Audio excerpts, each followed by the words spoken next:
नमस्कार. कसे आहात सर्व? मस्त आहात ना? मस्तच राहा. सर्वांना सर्वप्रथम श्री स्वामी समर्थ.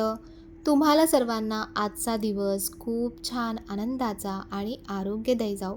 तर ही आहे माझ्या घरातली तुळशी बाग, जी आहे माझ्या घराच्या ईशान्य दिशेला, प्रॉपर ईशान्य दिशेला छान अशा संपूर्ण मी इथे तुळशी लावल्यात आणि इतकं छान वाटतं ना इथे बसल्यानंतर. कारण आपल्या घरामध्ये सगळ्यात जास्त जे पॉझिटिव्हिटी जी कुठल्या झाडातून येत असेल ना, तर त्याला ते तुळशीचंच म्हणजे झाड आहे, तुळशीचंच रोप आहे. आपल्या घरात एखादी तरी तुळस असलीच पाहिजे आणि तुळशीची पूजा ही झालीच पाहिजे. जेव्हा तुम्ही सकाळी पूजा करता, तेव्हा तुम्ही 1 तांब्या तुळशीला फक्त पाणी घाला आणि तुळशीची पूजा करा. बघा तुमच्या घरातलं वातावरण जे आहे ना, ते खूप खूप छान होतं आणि तुळशी आईचा आशीर्वाद नेहमी आपल्यासोबत असला पाहिजे. तर पूर्वीच्या काळी बघा प्रत्येक घराच्या अंगणामध्ये तुळशीचं रोप असायचं, म्हणजे बाहेर तुळस असायची, त्याची तिकडे सकाळ संध्याकाळ दिवा लावला जायचा.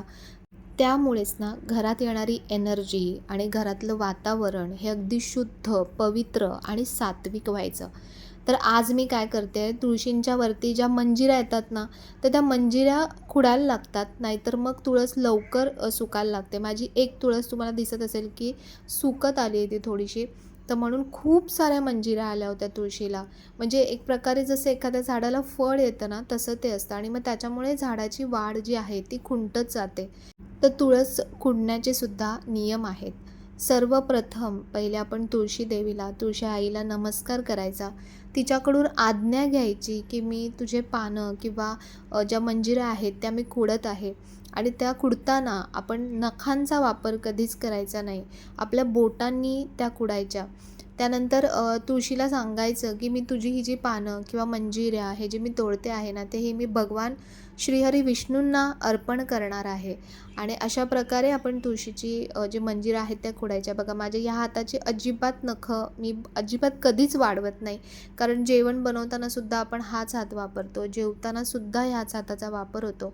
तर म्हणून मी हाताची नखं म्हणजे उजव्या हाताचे नखं माझे कधीच वाढलेले नसतात. तर अशा प्रकारे तुळशीची जर आपण मंजिरे वेळच्या वेळी खुडली ना, जेव्हा थोडंसं कोवळं असतं ना तेव्हाच खुडलत ना तर लगेच पटकन म्हणजे खुडता येतं.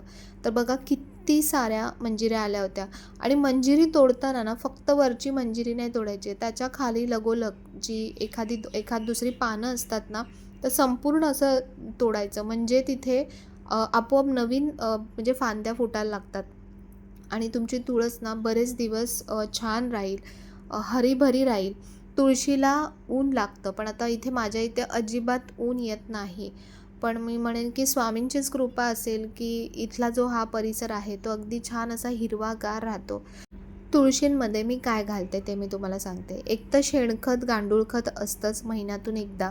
त्यानंतर तुळशींमध्ये ना अशा प्रकारे पाणी घ्यायचं. आता माझं हे 5 लिटरचं कॅन आहे.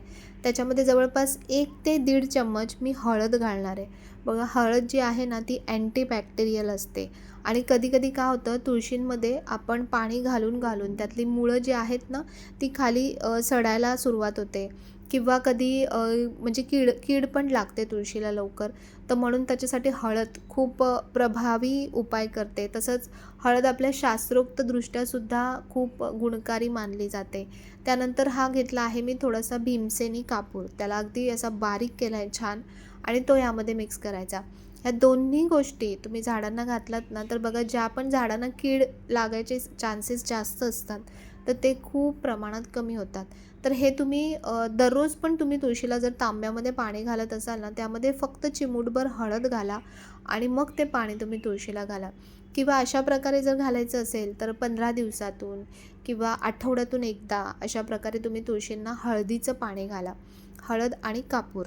तर हे शक्यतो मी काय करते शुक्रवारचं घालते. कारण शुक्रवारी किंवा मंगळवारी देवींचे जे वार असतात ना, त्या दिवशी हळदीचा जोही उपाय आपण करतो तो खूप जास्त प्रभावी काम करतो. तर म्हणून शुक्रवारी किंवा मंगळवारी किंवा पौर्णिमेला तुम्ही अशा प्रकारे तुळशीमध्ये जे पाणी घालता ना, त्यामध्ये हळदीचा नक्की वापर करा. बघा तुळस तर छान बहरेलच, पण तुमच्या घरातलं जे एक वातावरण आहे ना, जे सतत आपण म्हणतो की निगेटिव्ह वाटतंय, निगेटिव्ह वातावरण आहे, ते सुद्धा बदलायला खूप मदत होते.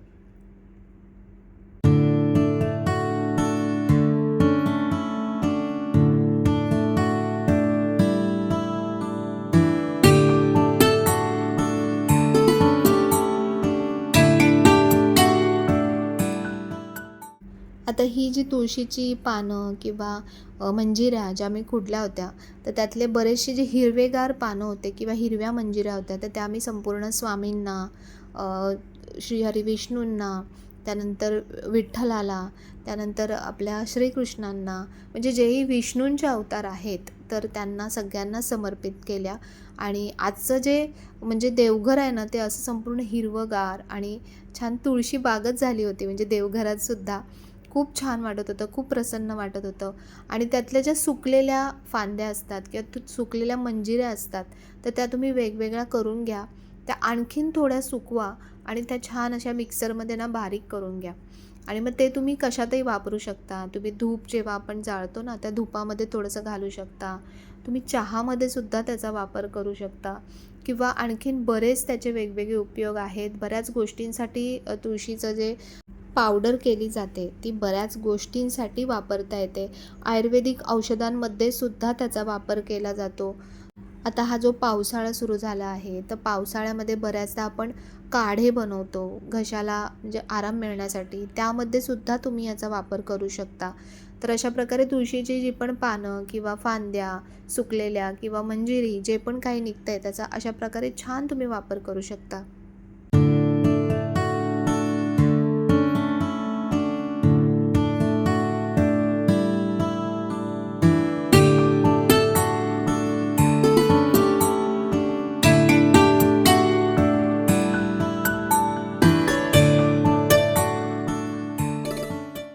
तर चला आज स्वामींसाठी, देवांसाठी आज खूप छान खास नैवेद्य बनवते. नैवेद्य म्हणजे काय असतं, मी रोजच जेही जेवणासाठी बनवते तर ते मी सगळं नैवेद्याला दाखवते रोजच्या. सकाळी संध्याकाळी अगदी डाळ भात जरी बनवला तरी मी देवाकडे दाखवते आणि त्यानंतरच आम्ही जेवायला घेतो. तर अशा प्रकारे रोजचा सकाळ संध्याकाळचं जेही बनतं ते नैवेद्यामध्ये दाखवलं जातं. तर छान पहिले भाकऱ्या बनवून घेते. ज्वारीच्या भाकऱ्या बनवते. मागे जो मी व्हिडिओमध्ये शेअर केला होता त्याच्यामध्ये सुद्धा सांगितलं होतं की ज्यांना वजन कमी करायचं असेल तर तुम्ही चपातीऐवजी भाकरीचा वापर करा. जेवढी तुम्ही म्हणजे ज्वारीची भाकरी खाल ना, बऱ्याच वेळ आपलं पोट भरलेलं राहतं. त्यानंतर चपातीमध्ये जो ग्लुटेन असतं तर त्याच्यामुळे आपलं पोट फुगतं. तर म्हणून किंवा आपल्याला जडजड असं वाटतं, वजन लवकर वाढतं, तर ते भाकरीने होत नाही. म्हणून भाकरी करायलाही सोप्या आहेत आणि आपल्या शरीराला पचायलासुद्धा तितक्या सोप्या आहेत. तर आज मी आहे ना पिठलं भाकरी बनवते. तर पिठलं म्हणजे आपण एक झुणका पण बनवू शकतो, सुक्का बनवायचा आहे तर, किंवा पिठलंही बनवू शकतो. तर म्हणून पिठलं आणि पिठल्यासोबत कॉम्बिनेशनला जे असतं ना, तर ती भाकरीच छान लागते. तर म्हणून भाकरी बनवते. आणि मी काही गोष्टी आता डीमार्टमधून मागवल्या आहेत. म्हणजे जसं जसं मला काही असं वेगळं वाटतं, आवडतं, तर तसं मी मागवते आणि ते तुमच्यासोबत छान शेअर करते. तर ही कढई मी मागवली आहे, ट्रायप्लायची कढई आहे. छोटी आहे साईज, पण आमच्यासाठी म्हणजे तिघांच्या भाजीसाठी वगैरे मला एवढी पुरेशी होते. तर ह्याच्यामध्ये जे होतं आतमध्ये ते होतं खत इंडोर प्लांट्ससाठी, तर ते पण वापरून मी तुम्हाला सांगेन. तर ही जी कढई तुम्हाला आठवते का, माझ्याकडे एक असा टोपसुद्धा आहे म्हणजे पातेल्यासारखं, जे मी वरणासाठी किंवा डाळीसाठी घेतलं आहे. तर ते मी पहिले वापरून बघितलं. आता जवळपास 1 महिन्याच्या आसपास मी ते वापरलं आणि एक नंबर क्वालिटी आहे. म्हणजे त्याचं जे ट्रायप्लायचं स्टील आहे ते पण छान आहे आणि त्याच्यामध्ये फोडण्या खूप छान बसतात. अगदी क्लीन केलं ना तर अगदी मस्त चकाचक क्लीन होऊन जातं. तर आता याच्यामधला पहिले स्टिकर काढून घेते. कधीही नवीन जेव्हा तुम्ही भांडं आणता, तर आणल्या अशा प्रकारे तुम्ही स्टिकर लगेचच काढून घ्या. कारण काय होतं, नंतर जेव्हा आपण घासताना किंवा ओलं झाल्यानंतर जेव्हा काढायला जातो ना, तर ते प्रॉपर निघत नाही आणि त्याचे खूप सारे डागसुद्धा भांड्यांवरती पडतात. तर म्हणून सुरुवातीलाच असं भांडं गरम केलं ना थोडंसं, की तो स्टिकरचा जो ग्लू असतो तो लगेच म्हणजे नरम पडायला लागतो आणि ते एकदम छान व्यवस्थित निघतं. तर आता भांडं मी व्यवस्थित छान घासून घेतलं आहे, स्वच्छ केलं आहे आणि त्याच्यानंतर आता याच्यामध्येच मी सुरुवात जी भांड्याची करणार आहे ना, तर ती छान पिठल्यापासून करते. तर जिरं, मोहरी घातली. त्यानंतर आता लसूण छान ठेचून घेतला होता. लसूण तुम्ही पिठलं जेव्हा बनवता ना किंवा झुणका बनवता, तर लसणाची पेस्ट नका घालू, ठेचूनच घ्या. त्याची चव खूप छान लागते.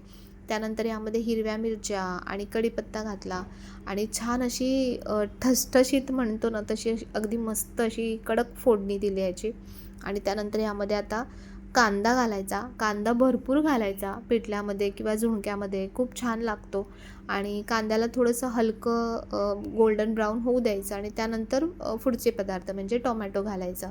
तर ही सगळ्यात बेस्ट रेसिपी आहे म्हणून मी म्हणेन, की आपली अगदी पूर्वापार चालत आलेली आहे. कधी भाज्या नसतील, काय नसतील, तर अगदी पटकन बनणारा असा हा ऑप्शन आहे.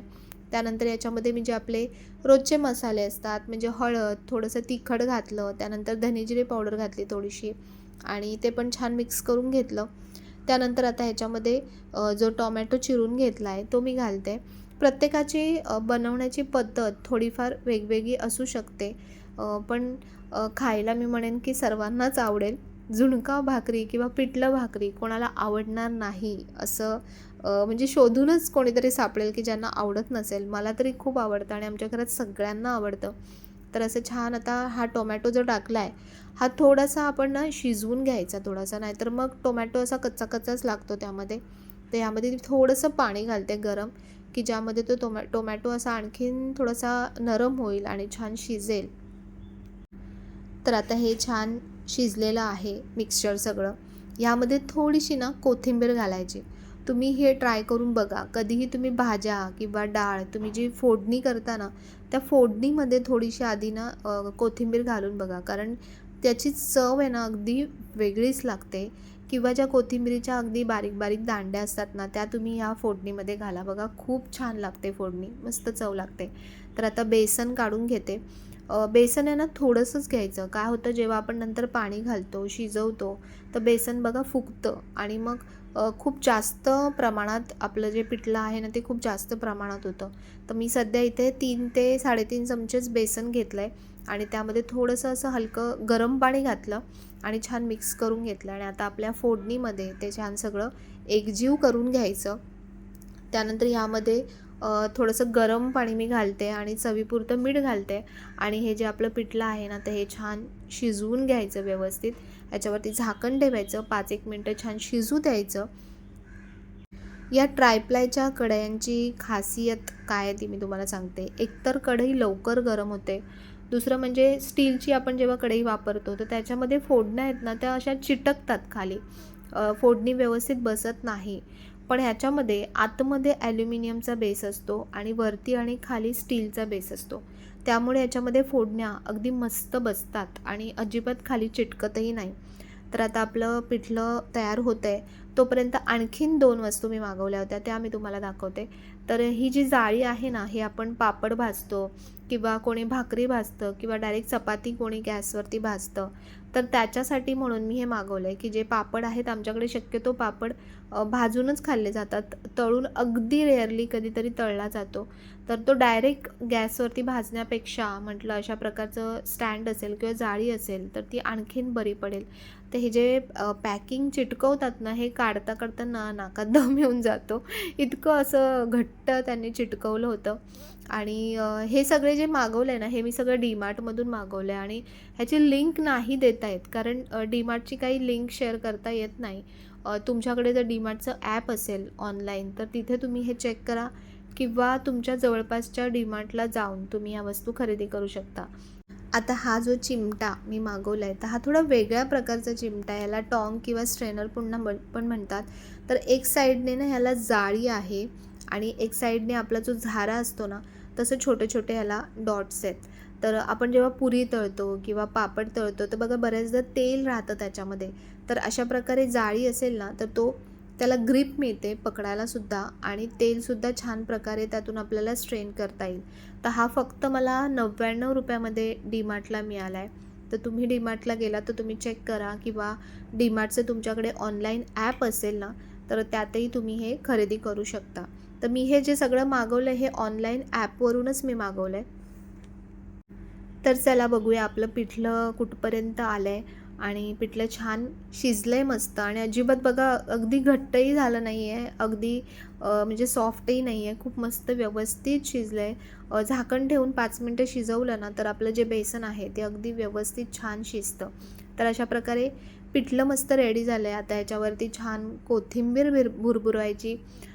तर या कढईमध्ये बघा जवळपास 3 ते 4 माणसांची भाजी किंवा कुठलंही काही तळण करायचं असेल तुम्हाला, तर ते तुम्ही अगदी आरामात करू शकता.